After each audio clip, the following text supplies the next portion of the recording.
Welcome. Thank you for being here. If you wouldn't mind giving us a like, and consider going ahead and subscribing as well, that would be fantastic. And if you really want to go the extra mile, go down to the description below and click the Patreon link. Lots of cool stuff going on there. As always, I love you, and enjoy the show, guys.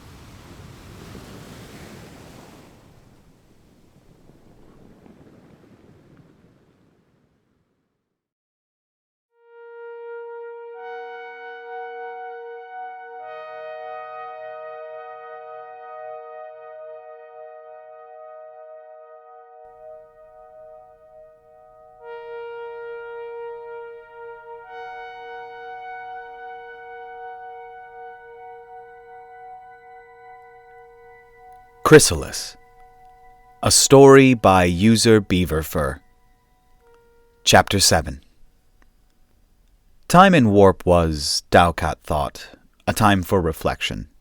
A time spent in transition, in that ephemeral threshold between the different worlds, the different cultures, places and moments that defined his life. He was now sitting in a small, cold room that he guessed would normally serve as both a canteen and some sort of common area.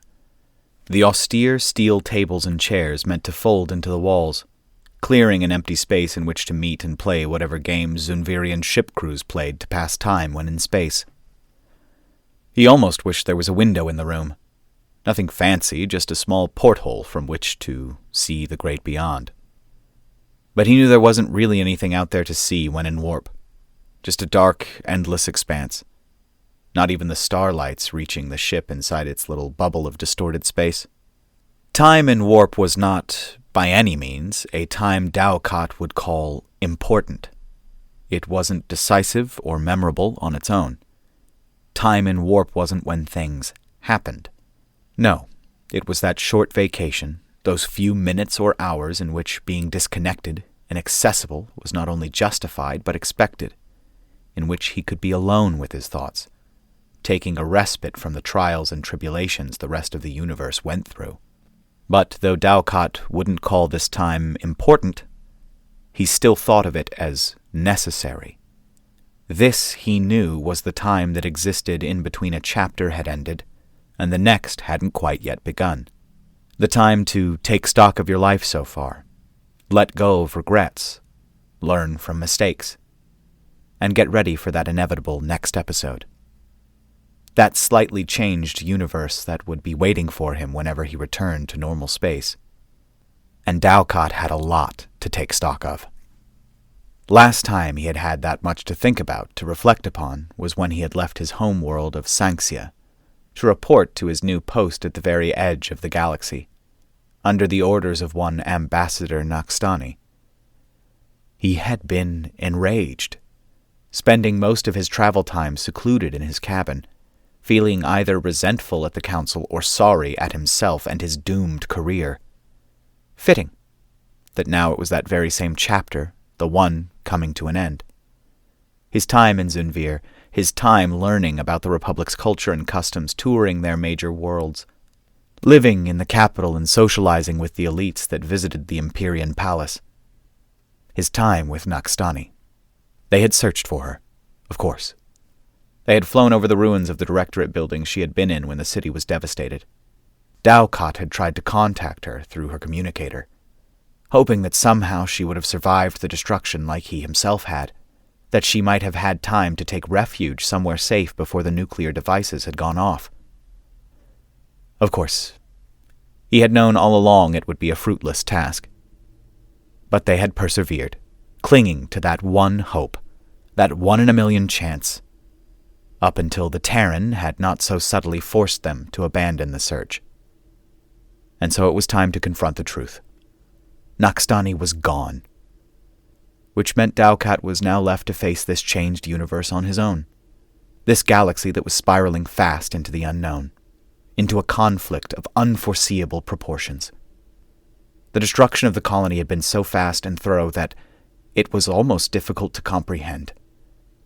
The first time he had seen the ruined landscape from above as they were leaving the planet in the ship the Terran had provided them with, his mind had gone back to what he had learnt during the previous days with the Commissary of Agriculture. He had started wondering about the cost of rebuilding those plantations. What techniques would the Zunvirians follow to clean the soil and get rid of the radiation?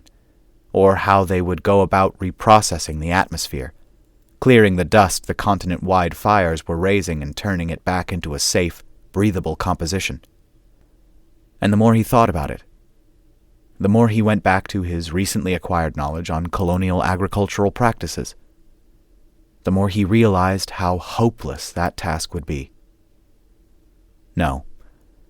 The damage was just too extensive, the wounds too deep to be healed. It wouldn't be worth it from an economical standpoint, not even to a healthy republic, let alone one embroiled in a total war. It would be cheaper to start over someplace new than to try and bring the dead world back to life.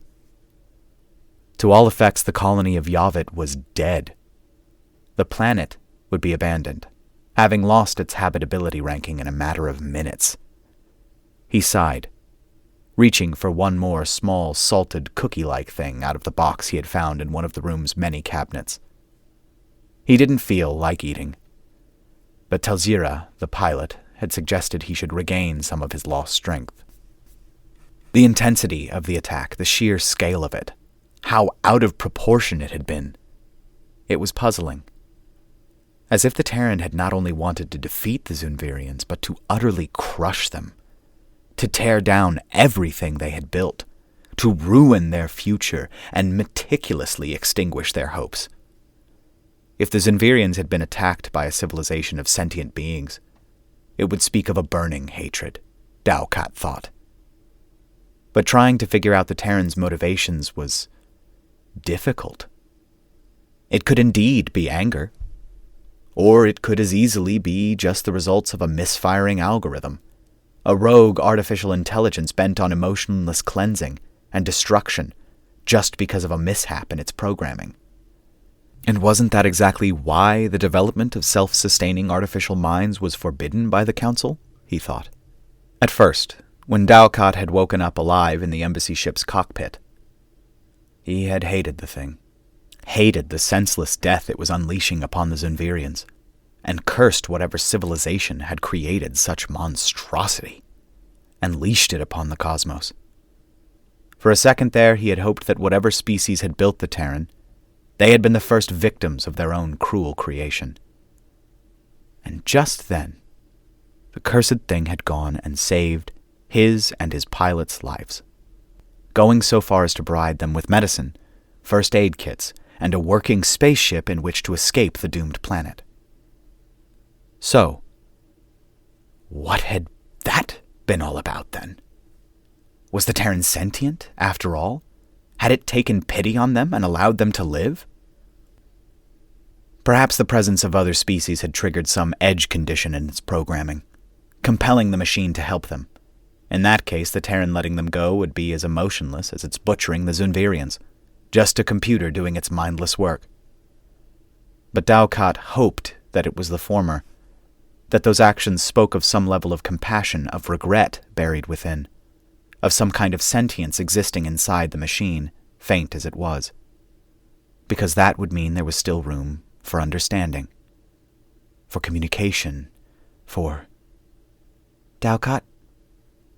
The voice of Telzira coming out of the room's speaker brought him back to the present. We have just left warp for our first scheduled stop, and I've established a link with the Council. They want to speak to you. DrCat sighed. Time in warp was, by necessity, always too short. It had to be. Too short to really matter. Too short to become a chapter on its own. The ebbs and flows of the universe always catching up to him in the end. Always sooner than he expected. He left his cabin and walked through the bare metallic corridors towards the ship's command room. The vehicle the Terran had constructed was, to put it simply, odd. Almost surrealist at places. Like if he was caught in some sort of dreamlike interpretation of a Zunvirian spaceship. It had corridors that led nowhere and culminated in dead ends.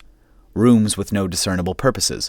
Sections without any illumination whatsoever, while others were so bright it hurt his eyes. He had soon learnt not to follow the signs and arrows painted on the corridor's walls. since they could as easily guide him to the destination as have him walk in circles in search of a room that didn't even exist in the first place. It even had 2 separate computers rather than one, each independently handling different aspects of the ship's operation. Telgira had grumbled at length about that particular point. He joined the pilot in the oversized command room and took the seat by her side. Telgira had took a beating during the crash, and it showed. Her fur was dirty, with patches of crusty blood here and there where the bandages didn't cover her body. She still had difficulty walking and breathing, but Dalcott hoped she would recover. He himself had broken his left arm and got a cut across his face that would probably leave a scar unless treated soon, with a skin regenerator preferably, but none of his injuries were as serious or extensive as the Defeniard's. Upon seeing Dalcott, she pressed some icon on her console, then gave him a quick nod. "This is Assistant Ambassador Dalcott," he said. His voice sounded even more tired than he felt. How many hours had he stayed awake for by now? It felt like his visit to the oxygenic tree plantation this morning had happened a lifetime ago. Code 376 Sphere. I'm the highest surviving officer from the diplomatic mission to the Zunvir Republic, after Ambassador Nakstani went missing in action. Presumed dead. "Dalcott!" He immediately recognized the frosty voice coming out of the speakers. "What is your status?" What he had never expected is hearing his own name pronounced in the Zacharnine's sharp, icy, fricative voice. The initial D almost turned into a TH. Dalcott. And he had been asked to report his status, he realized. Better not to keep a Grand Minister waiting.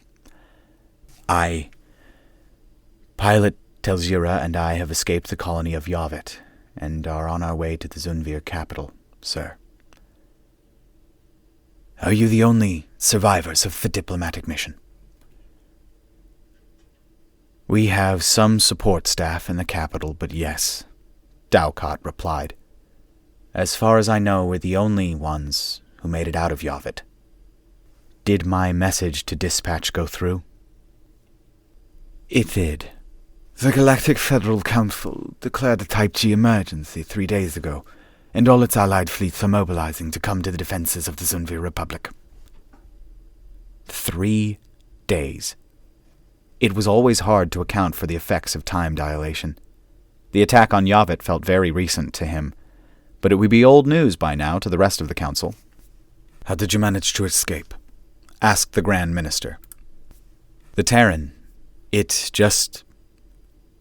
simply let us go and gave us a spaceship. A silence. I see. You do understand how that might be interpreted by the Zunvirians? Yes, I do, sir, Dalcott replied. But I've been thinking about this. Nakstani believed the Republic was hiding something from us relating to the Terran. And after seeing how it's singling out the Zunvirians, but let my pilot and me go free, I have to agree. The Republic is more involved in the Terran's origins than they're letting on. That's a given. They have admitted to knowing the replicated language, for once, and agreed to give us a language cipher. But the question in everyone's minds around here is, do you think the Republic actually built this thing? A cipher, Dalcott thought. He would have paid to have that back in Yavet, when he had encountered the Terran. He had felt like an idiot trying to talk to its expressionless machines. But he focused on the Zacharnine's question. Could the Republic have built such a thing? No, he replied at last. I'm not sure that fits with what we know of them, and the Terran's machines don't look Zunvirian in the least, not to mention its robotic troops. No, I'm more of the belief that the Zunvirians found it inert somewhere and activated it. Maybe by mistake, maybe they did something to provoke it. It would explain why it's only aggressive towards them.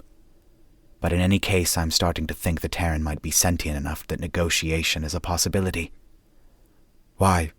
Did it speak to you? No, Dalcott said. He believed he had caught a glimpse of something, but now he wasn't sure of how to put it in words, much less in words that the Zacharnine would find worthy of consideration. Not exactly, though there was some non-verbal communication. The Zimvirians claim the replicator is ignoring their communication attempts, even those made using the Terran's language. You yourself said the same thing in your message. Are you retracting on that? No, sir. I know I said that, but it could be different if it's the Council that is talking to it, rather than the Zunvir Republic. I'm just saying that there might still be some room for achieving a peaceful resolution. I see. I'll pass that up to High Governance. We believe the replicator's next target is likely to be the industrial world of Anasax-Farven. Our fleets are moving in to defend it, so if there's an encounter we might try to communicate, though it's not in the planned course of action. Anasax-Farven. Dalcat had been there before.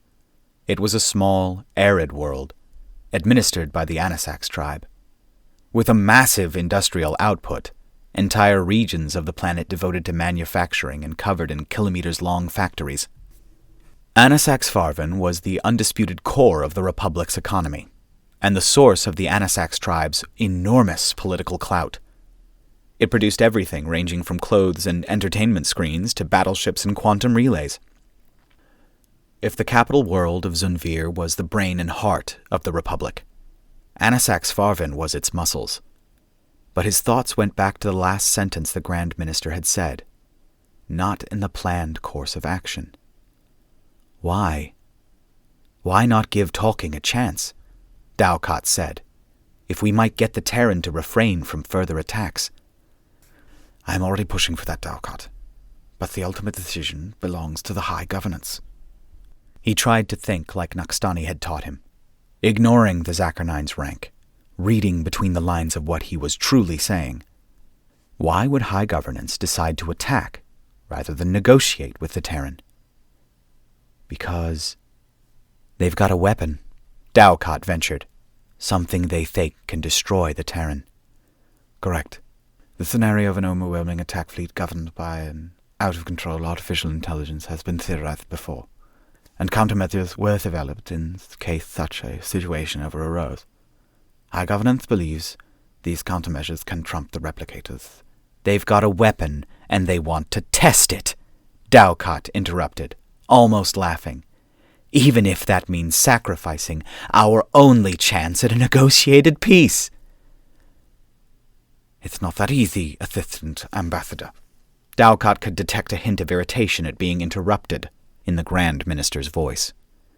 The effectiveness of this countermeasure is situational. If the replicator keeps growing strong, it might pass its point of usefulness, become immune to it. We simply can't allow the Terran to get too powerful to stop while we negotiate a theoretical peace deal. He understood the reasoning, but still didn't like it. Not only because of the risk of losing the opportunity to talk to the Terran, but also, it was strange, but he felt oddly in debt to the cursed thing, as if he had to repay it from saving their lives, even though it had been the Terran's own actions that had put them in danger in the first place. Was that intentional? Was the Terran playing on that sense of reciprocity most sapient species had in order to make them second-guess their actions? Pit them against each other? Or was that glimpse of something Dalcat thought he had seen real? Was the Terran capable of empathy? So you're advocating shooting first, Dalcat said. But with all due respect, if it's sentient, we can't just kill it without... If the Terran is sentient, it's still guilty of an attempted genocide, the Grand Minister said. We are not the ones shooting first here, Assistant Ambassador, and you know that.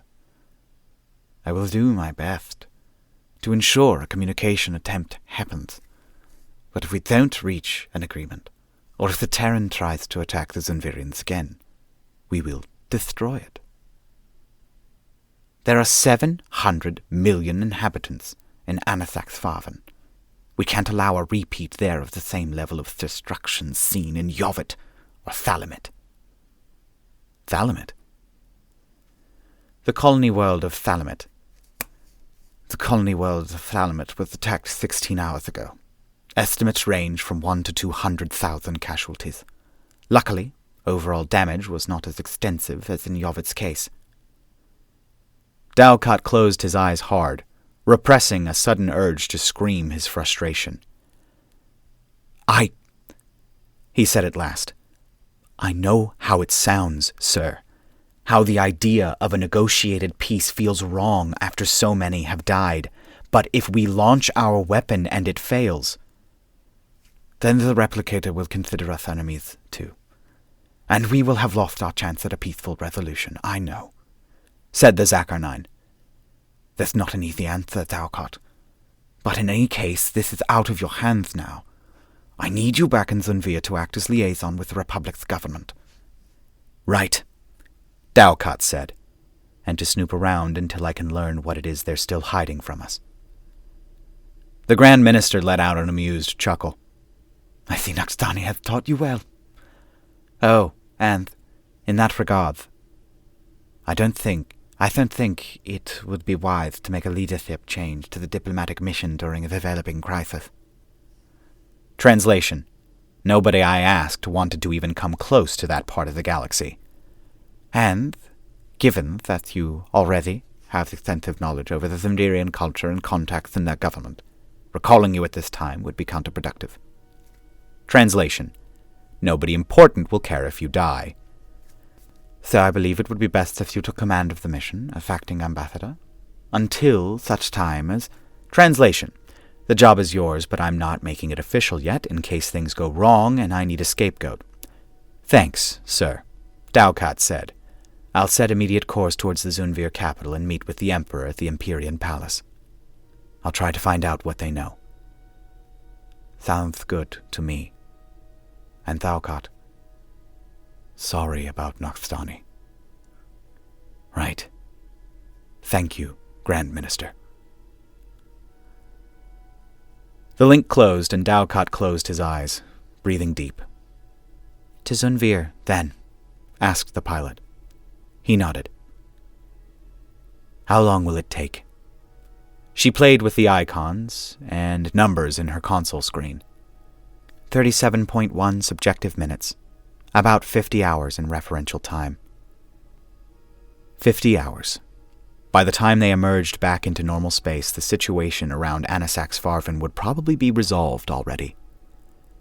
But for the two of them, only half an hour would have passed.